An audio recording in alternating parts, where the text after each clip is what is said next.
one. Third point, one strategy. So this is apparently, if you Google image strategy, you get this picture.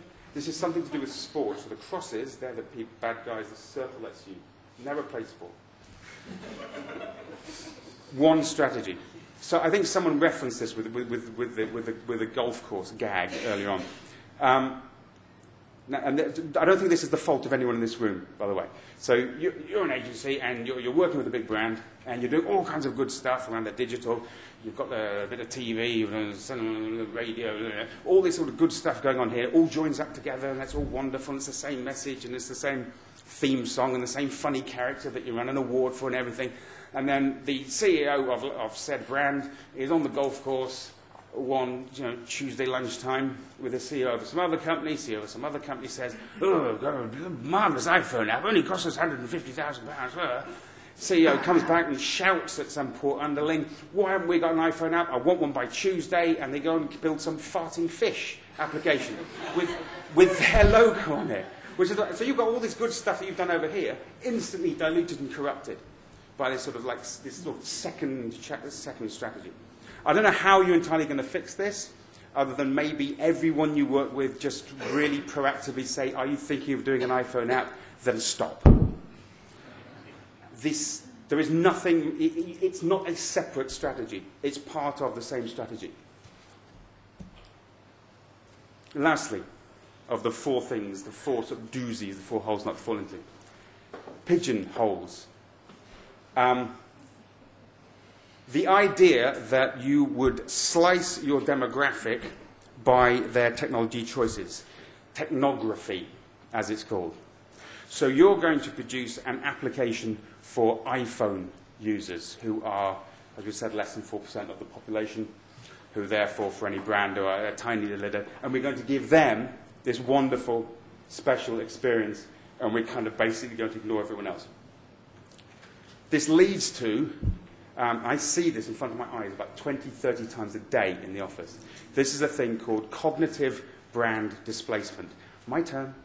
Cognitive brand displacement. So what happens is, you've got, someone's nicked all my phones. So I've got an iPhone, and I've got my Android phone. And Mr. iPhone person, "Oh, you've got to see this, mate. It's fantastic. I've got this app for this really cool brand." And I go, "Oh, hello," says Mr. Android phone. That's fantastic. Oh, no, I can't get it on this phone. I can't get it at all." He goes, "Really? You can't get it?" "Oh, but you can run like apps in the background, though." "Oh, yeah. So I get these other apps. They run a little bit like services did on old PCs. It allows me. Now, do you see what happened? We're not talking about your brand. We're talking about our bloody phones again. So instantly, cognitive brand displacement. We've stopped talking about your brand. We're now talking about our technology choices. Ubiquity. You have to have something to say to everyone. So apps are not some special thing. They're just how you talk to Ponzi people. There's phones all the way down here, from pony phones, feature phones, super phones. And you need to talk to them. So you need to do something in the app space. Yeah, absolutely. Go do it. Don't forget the mobile internet. Don't forget your SMS. If you're not talking to everyone, you're talking to no one. If you're not talking to everyone, all you're doing is you're sparking conversations about technology choice, not sparking conversations about your brand. So those were the 4 points. So I'm trying to cram all this into about 30 seconds. I just want to spend a little bit of time just really quickly talking about how we attack this at Mobile Interactive Group. So this isn't a pitch. Other listing magazines are available, but we took a certain approach. And I think the approach, understanding that, you understand a lot of what I'm saying. We sort of divide apps into two types. There's things like games. Ooh, very expensive to build, takes a long time to build. High concept. Now you are getting into limited by the device, this sort of stuff. So only certain phones can do 3D rendering, this sort of stuff.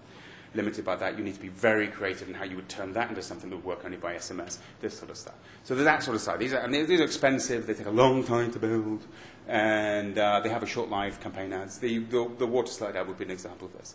And then you've got the other stuff. Which is like content driven, so news stuff, feature stuff. Tell me what you think. Interact, stuff that is quite internety, applications that are quite internety. And the view that we've taken is we've extended, we have a mobile internet publishing platform. Some of you might use it. Mobile internet publishing platform called Kirush. I used to build mobile internet sites by dragging stuff. Oh, that looks very nice. Drag it, push it. 6,000 handsets can now look at it.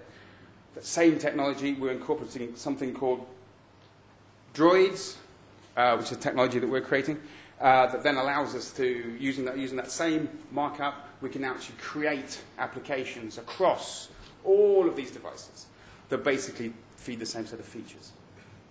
So this is the ubiquity argument. So I've got my idea, I've got my content, I know I've got my audience, but I'm not going to do the technography thing. I'm not going to go, hey, iPhone people, here's a good experience, and you people can just bugger off, even though these are the people that shop in my shop, which is always the case. It's always people with pony phones that actually spend the money. So no, I'm not talking to you, okay.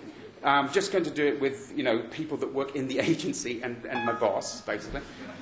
Just those people go, oh, really good work, whoa, fantastic.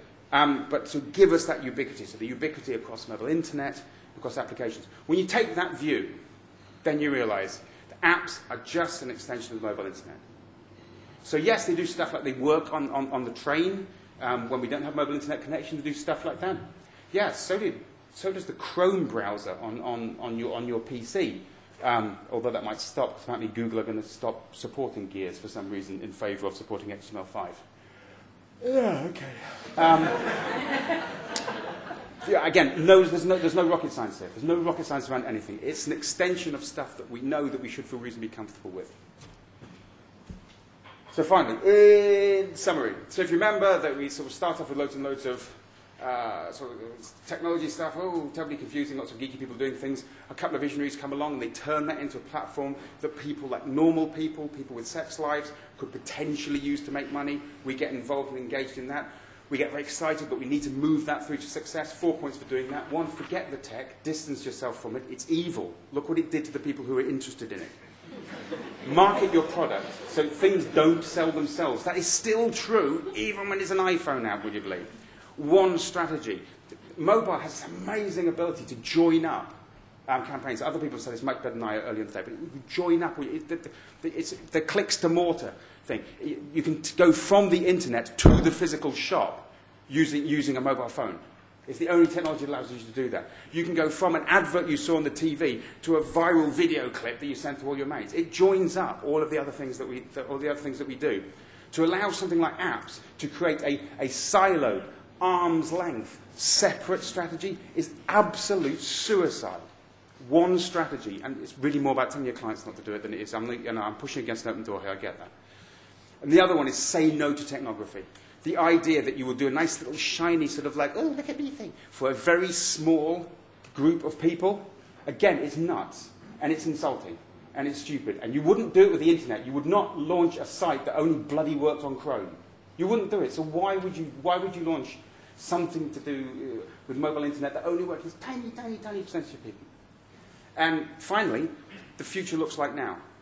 If you go back to that cycle, this just keeps on going, and it keeps on going. You don't need to know what the next big thing is. I have no idea, and I frankly don't care. And even if I did have an inkling, I wouldn't say it out loud, because I, like everybody else, will be wrong. The only thing that matters is that you recognize there are 3 types of people. There are techies, there are visionaries, and there are doers.